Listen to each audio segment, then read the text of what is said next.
All right, folks, buckle up. We're about to go deep on a topic that's usually kept under wraps, kind of hush-hush, market making and order flow.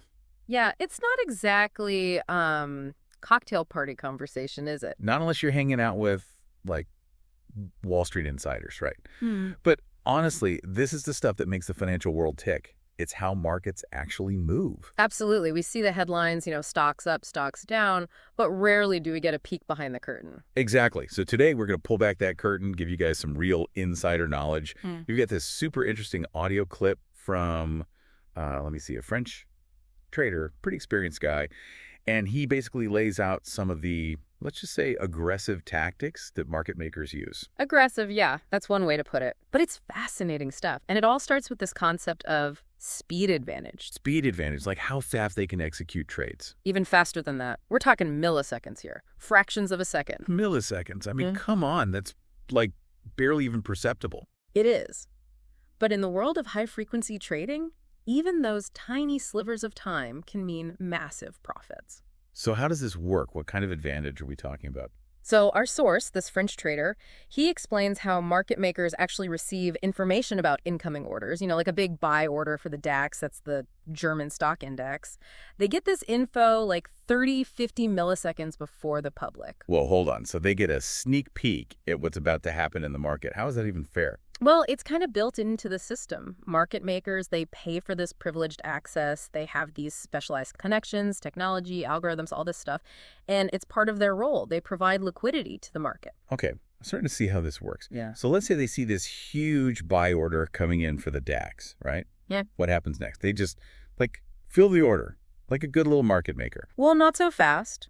They've got a decision to make. Ooh, decisions. Decisions, what are their options? Lay it on me. All right, so in one scenario, they could just kind of step back and let the price rise naturally. They know this big buy order is coming, so they let the buyer kind of push the price up. Maybe they even give them, a slightly worse price. Wait a minute. Give the buyer a worse price. Why would they do that? That doesn't sound like good business. It's all about strategy. Maybe they think the price is going to drop again soon, or maybe they don't want to take on that much risk at that particular moment. Okay, that makes sense from a strategic perspective. So what's the other option? This is where it gets juicy, right? Yeah, this is where things get a little, shall we say, more interesting. I knew it. Spill it. So in this scenario, the market maker decides to be a little, let's just say, crafty. They make it look like the buyer is getting a fantastic price, even better than expected, like a real steal. Yeah, but that's got to be too good to be true, right? Exactly. And that's where this idea of stop-loss hunting comes into play. You familiar with stop-loss orders? Oh, yeah, sure. It's like you set a price where your stock will automatically sell if it drops below that point. Limits your losses. Exactly. Smart move, right? But here's the thing. That market maker, they know a lot of traders have those stop-loss orders in place. So they use that knowledge to their advantage. I'm starting to see where this is going. Yep. So they might just push the price down a little bit, just enough to trigger those stop-loss orders. Oh, man. So all those automatic sell orders hit the market, driving the price down even further. Exactly. And who's there to scoop up all those shares at a bargain price? The market maker. They played the whole market like a fiddle. You got it. They manipulated the market, created this whole scenario to benefit themselves. And the source, he actually has this colorful phrase for it. He calls it the double diamante. The double diamante. What is that? Like a wrestling move? Well, it kind of is in a financial sense. It means they're taking down both the buyers who are stuck in a rising market and the sellers who got caught in that sudden downturn. Double ouch. So where do all those support and resistance levels fit into this? The ones we always hear about in technical analysis. That's a great question, and it's a crucial connection. Those support and resistance levels, those key price points, they're often the very spots where this manipulation happens. Oh, wow. So the places where traders think they're safe are actually the most dangerous. It can be like that, yeah. Those levels are where a lot of traders have set their stop-loss orders, making them, prime targets for these market makers looking to create some chaos. This is blowing my mind. So is this happening all the time? Should I be worried about every trade I make? It's hard to say for sure how often it happens, but our source definitely suggests that these tactics are more common than we might think. And it's not just about one trade or one market maker. It's about the whole nature of price movement. So it's like this constant cycle, right? Mm-hmm. Creating imbalances, exploiting them, and then repeating the whole thing. Exactly. It's this constant push and pull, action and reaction. But don't worry, it's not all doom and gloom. There are ways to spot this kind of activity, even potentially benefit from it. Okay, good. Because I was starting to feel a little powerless here. But hold that thought. I need a minute to process all of this. Milliseconds, stop-loss hunting, double DeMontis. My head is spinning. Take your time. It's a lot to absorb. But trust me, understanding these deeper mechanics is essential if you really want to master the market. All right, I think I've got my head wrapped around the basics at least. Yeah. But let's get practical here. What can traders actually do to avoid ending up as, casualties in these double DeMontis situations? Our source mentioned some tools, right? Like ways to spot these traps. He did. He talked a lot about this thing called order flow analysis. It's basically looking at the actual buying and selling pressure in the market instead of just relying on the price chart. So instead of just seeing the price go up or down, you can see like who's actually behind those moves, how much they're buying or selling. Yeah. Exactly. It's like you get to peek into the intentions of the market. You can see, is this a real move or is it just some manipulation? That sounds incredibly powerful. But is it like something only pros can use? Not necessarily. There are a lot of platforms and tools out there that are making order flow analysis more accessible to, regular people. The key is education. You got to learn how to read those signals. So it's not just about having the right tool. It's about knowing how to use it. Makes sense.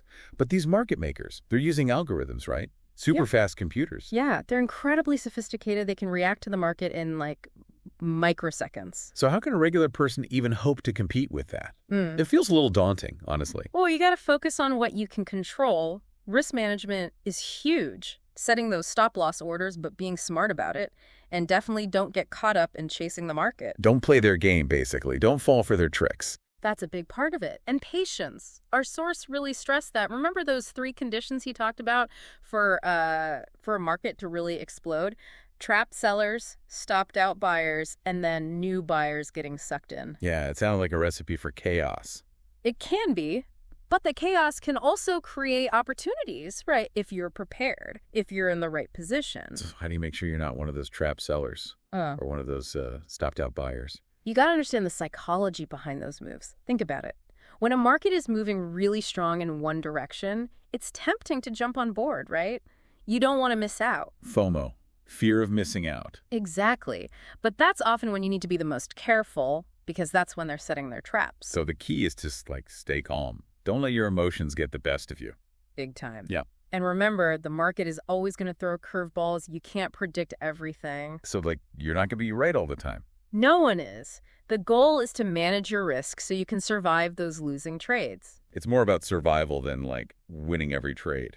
In a way, yeah, because the traders who survive, they're the ones who can adapt, learn from their mistakes, keep their emotions in check. This is starting to sound less like trading and more like therapy. Maybe there's more overlap than we think. Trading is as much a mental game as a technical one. Mind over market, I like it.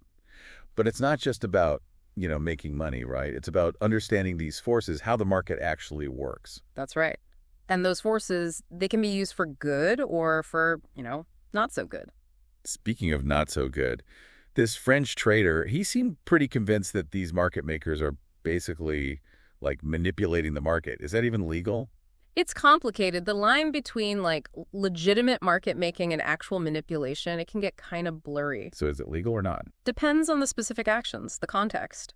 What's considered manipulation in one market might be totally fine in another. Sounds kind of shady. I mean, if this stuff is so widespread, why aren't regulators doing more to stop it? Well, a few reasons. One, the markets are incredibly complex. It's hard to prove intent, to show that a market maker was intentionally trying to manipulate the market. So they can hide behind their algorithms? Kind of, yeah. And high-frequency trading, it happens so fast that it's really hard to monitor. Like trying to catch a bullet train with a bicycle. Pretty much.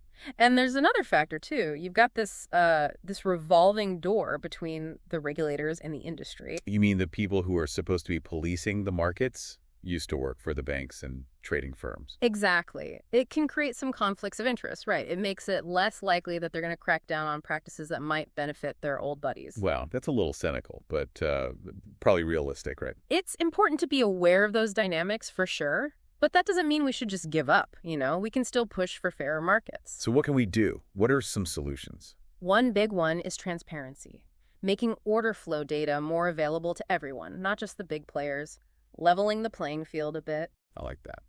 What else? Stricter regulations on high-frequency trading, especially things like spoofing and layering. Spoofing and layering. That sounds more like something you'd do in a video game. It basically involves creating a false impression of, like, buying or selling interest, trying to trick other traders. So it's straight up deception. Pretty much. Yeah. And it can have a big impact on the market. But beyond just, learning about order flow and managing our emotions, what can regular traders actually do? Yeah, good question.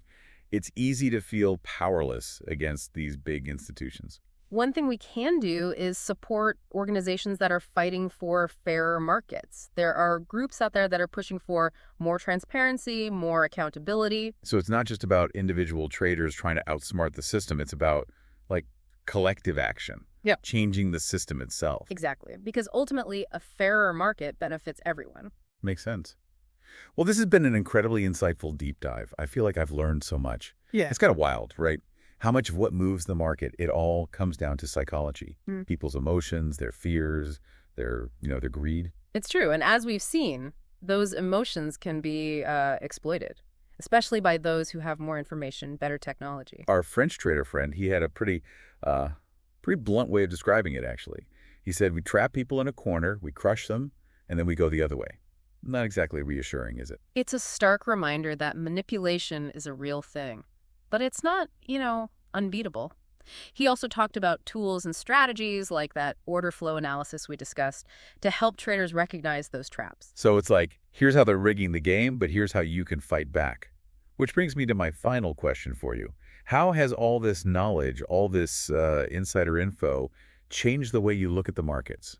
Honestly, it's made me a lot more skeptical, a lot more cautious. You have to constantly question assumptions, look for the hidden motives behind price movements.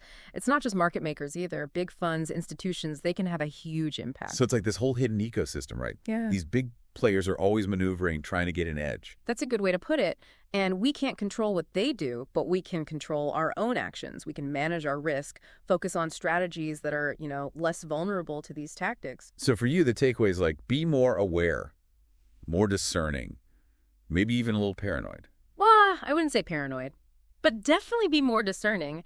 Ask yourself, why is the price moving this way? Who benefits from this? Where are the potential traps? Great questions for our listeners to ponder. This deep dive has been, it's been eye-opening, to say the least. We've explored the shadowy world of market making, exposed some of the tactics they use, and most importantly, we've learned that there are ways to protect ourselves, even thrive. Knowledge is power, right? The more we understand how these systems work, the better equipped we are to navigate them. Couldn't have said it better myself. And on that note, we'll leave you with this thought. The market may be complex. It may even feel rigged at times. But by arming ourselves with knowledge with a healthy dose of skepticism, we can approach it with confidence. Happy trading, everyone.